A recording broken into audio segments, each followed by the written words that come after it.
My guest today decided that business was his calling very early in life. With just 25,000 rupees and not even a college degree to his name, he decided that the fashion accessory market was something he wanted to tap. Let's catch up with him on Young Turks today.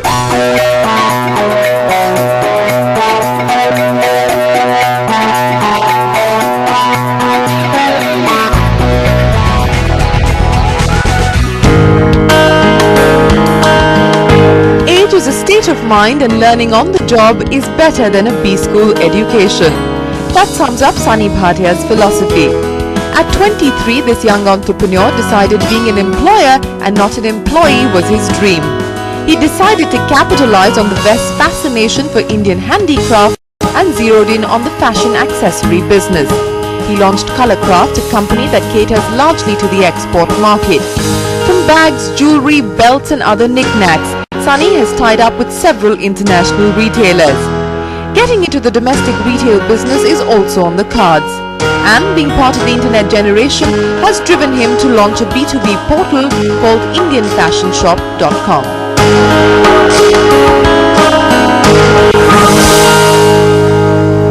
I started going to the wholesale markets of Delhi and I started seeing products which were exportable. And I started off with a lot of products. I even, researched about things like rice and, cosmetics or any possible thing under the sun. But so how did you come upon fashion accessories as something that you wanted to export, and that turned into be your business then? Actually, mostly in the nights I was hooked onto the internet. Okay. And trying to find out what the buyers are wanting to buy from India.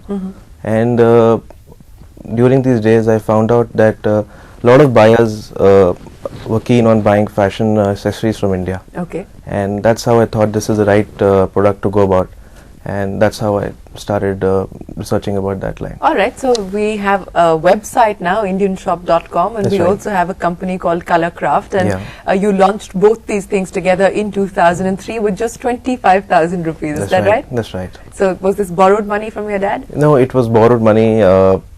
It was a small savings, and it was also some borrowed money from my parents and my grandfather. It's just like the piggy bank money you can take from your family. So what did you tell them? That this is it, fashion accessories, this is going to be my business plan, this is what I'm going to drive forward? Actually, my father always used to tell me that you cannot be jack of all trades. Yeah. Because every possible week I used to get him some new product. So he used to tell me that, tell me seriously, what do you want to become? Do you want to be a rice exporter? You want to be a home furnishings exporter? Or you can't do everything under the sun. You have to choose one thing and you have to do it seriously.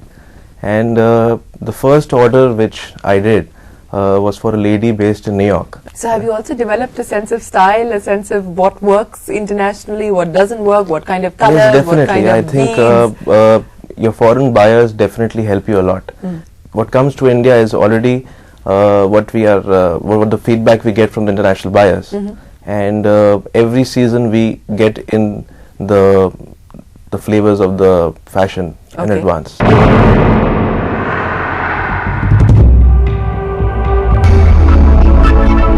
While exploring new international markets is priority, Sunny is all set to launch Diva Dolls, a fashion accessory range for the domestic market.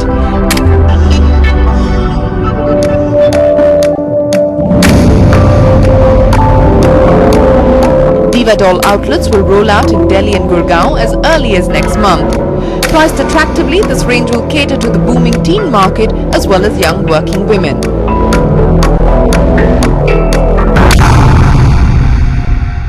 Basically, with the domestic players, we have to give them a presentation every week, and they select the merchandise and we get a delivery time to deliver the goods to them. And for the international catalogs, mostly they have their own styles, and they definitely like to have some input from their own designers and everything, and it's more of a product development for them. Okay. As far as the domestic market is concerned, they rely on your taste, they rely on your idea of fashion. Okay, so you've now pretty much got a manufacturing unit in Delhi. That's right. Where you assemble and package all of the stuff that you probably have picked up from other states in and around the country. Yes, that's right. Now, are you also looking at using China, because that's a huge market and a very, very profitable market really for people like yourselves. Are you looking at getting into the Chinese China, market as well? you cannot survive without entering into China these days.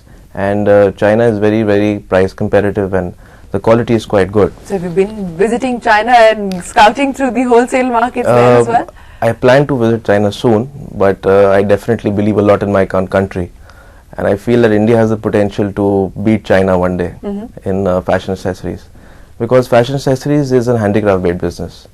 And in India, I think our handicrafts are excellent. So where all do you actually pick up stuff in and around India? What's the most popular items on the website, or from an international buyer's point of view? For international buyers, earrings and handbags are like the best sellers these days.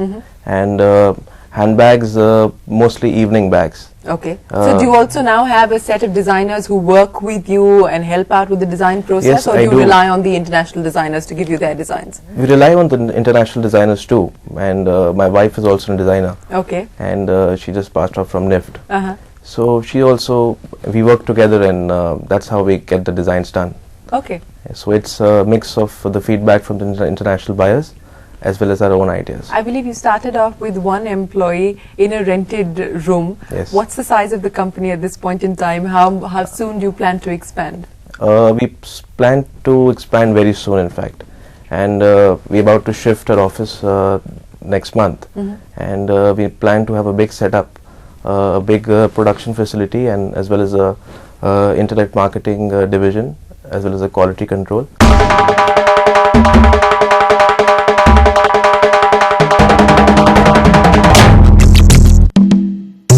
With a turnover of 2 crores this year, Sunny is now looking at taking his collection to international trade fairs.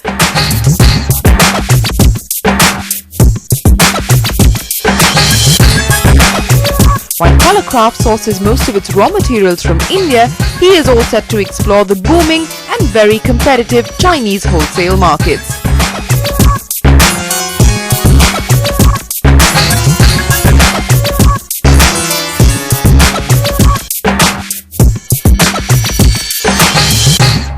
We plan to open about 10 retail outlets in India, and mostly it's going to be in Delhi and NCR. Okay. And are these going to be part of the various malls that we've seen mushrooming in and around Delhi? Yes, it's definitely going to be. And multi-brand outlets, or your own outlets? No, it's going to be our own outlets, Okay. and it's going to be called Diva Dolls. That's our Why brand. Diva Dolls? Because we believe that fashion today is something which is fancied by a female, from a doll to a diva, like. So it's not going to be very expensive jewelry or expensive accessories in that sense, because if you're targeting the teenage market as well, I suppose you'll be mass marketing to a large extent. Right. It's not going to be a very expensive. So what about margins then? We have decent margins, Yeah. and we believe that we can make good money by having more customers and having more shops in India, rather than taking good margins from them. Any bad experiences that you've had, any challenging experiences which have made you think twice about what you've done?